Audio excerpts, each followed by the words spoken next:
kapatid, Shema, makinig, magnilay, magsala tayo po sa salita ng Diyos. Ako po si Father Tasang ng Kapatirang Franciscano Church sa Pilipinas at kasalukuyan nakatalaga bilang bahagi ng pastoral team doon sa Santuario de San Antonio. Ngayon po ay ating pagninilay-nilayan ng mabuting balita para sa ikalawang linggo ng Adbyento. Ito ang magandang balita tungkol kay Hesukristo, ang anak ng Diyos. Nagsimula ito noong matupad ang isinulat ni Propeta Isaías. Narito ang sugo ko na aking ipadadalang mauuna sa iyo. Ihahanda niya ang iyong daraanan. Ito ang pahayag ng isang taong sumisigaw sa ilang. Ihanda ninyo ang daraanan ng Panginoon. Gumawa kayo ng mga tuwid na landas na kanyang lalakaran. At dumating nga sa ilang si Juan na nagbabautismo at nangangaral. Sinabi niya sa mga tao, "Pagsisihan ninyo talikuran ang inyong mga kasalanan at pabautismo kayo upang kayo'y patawarin ng Diyos." Halos lahat ng taga-Judea at taga-Jerusalem ay pumunta kay Juan.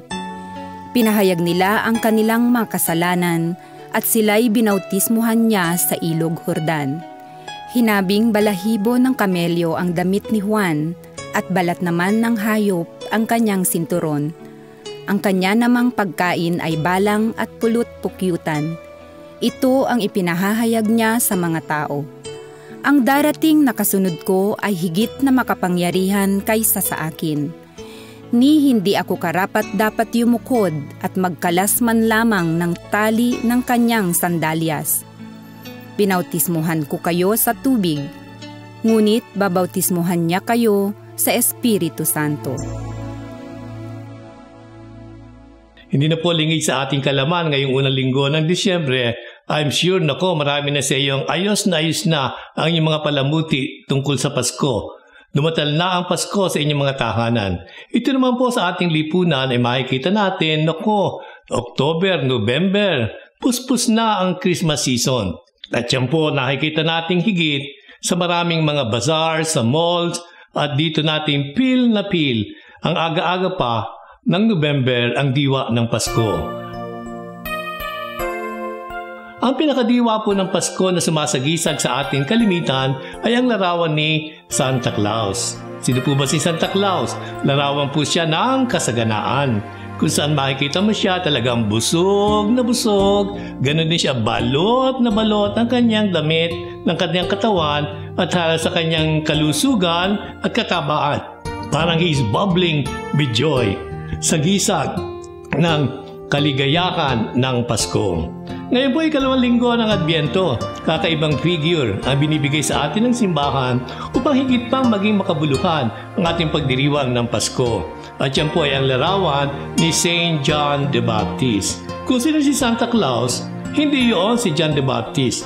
Hindi siya overfed, hindi din siya well-dressed, but lalong higit, hindi sa mall, doon siya naninirahan at naglalagi. Kung si San Juan the Bautista po, nakikita natin ngayon narinig sa Ebanghelyo ang uri ng kanyang pamumuhay. Andun siya na halos hindi kumakain, pulot-pukyutan lang. Ganun din ang kanyang pananamit. Bahagyan ng masaplutan ang kanyang katawan ng camel and garments hair. Yun po yung kanyang kasuotan. Tanda ng kasalatan ng kanyang lugar na kinaroroonan. Nadilipat siya po ay isang tinig na nanggaling sa ilang. Ito pong ilang bilang isang pook sa Biblia ay napakamakasaysayan at napakamakasagisag para sa bansang Israel.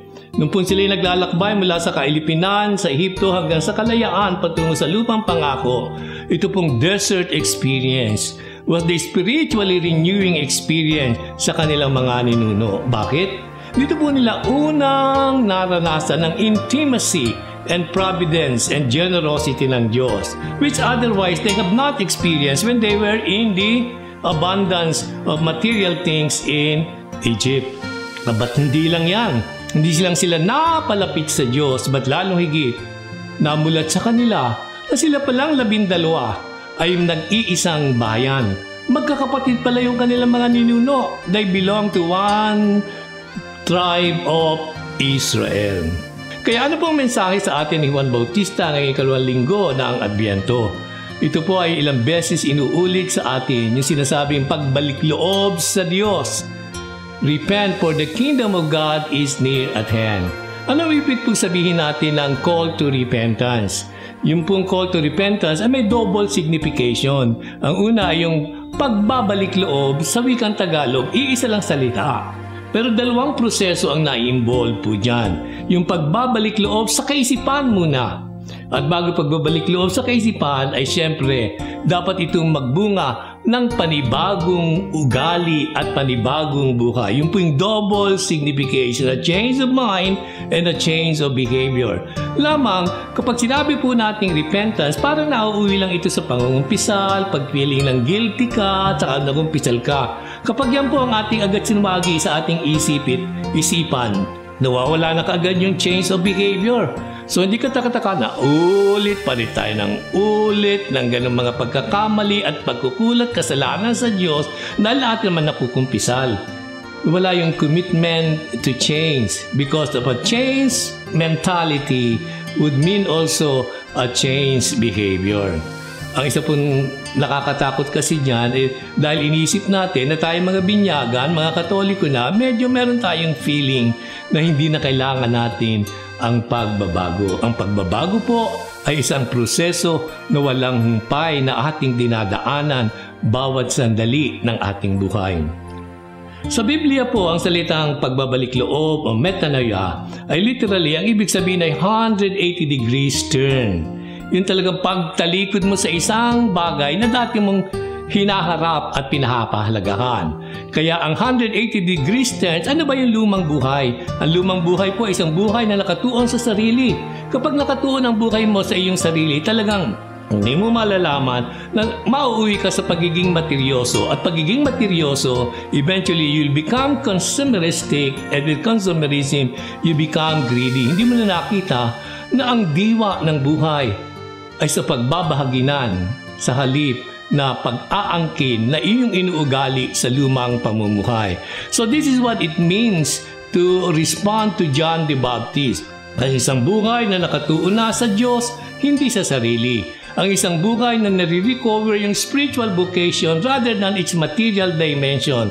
Ang isang buhay na hindi na pagkamakasarili o pagkaganid at bagsakin, kundi isang buhay ng pakikiisa sa kapwa, lalo na sa mga nangangailangan. This is what it means to be converted. At kapag ito po ay ating pinakinggan yung mensahe ni John the Baptist, walang sasala na naririyan si Santa Claus, magiging makabuluhan, magiging sagana ang buhay sa ating pagbabahaginan. Yung pong mensahe ni John the Baptist, ang magiging makabuluhan sa atin sa pagdiriwang ng Pasko, ating matatamasa ang kasaganaan ng biyaya ng Diyos kung merong pagbabahaginan at kawalan ng pagkamasarili.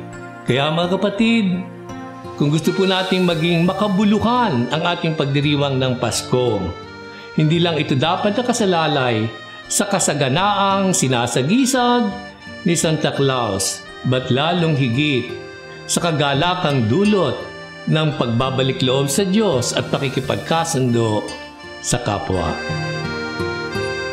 Mga kapatid, atin ang napagnilayan ang salita ng Diyos. Muli, ito si Father Tasang na nagpapalaala na huwag tayong maging mga tagapagpakinig lamang ng salita ng Diyos.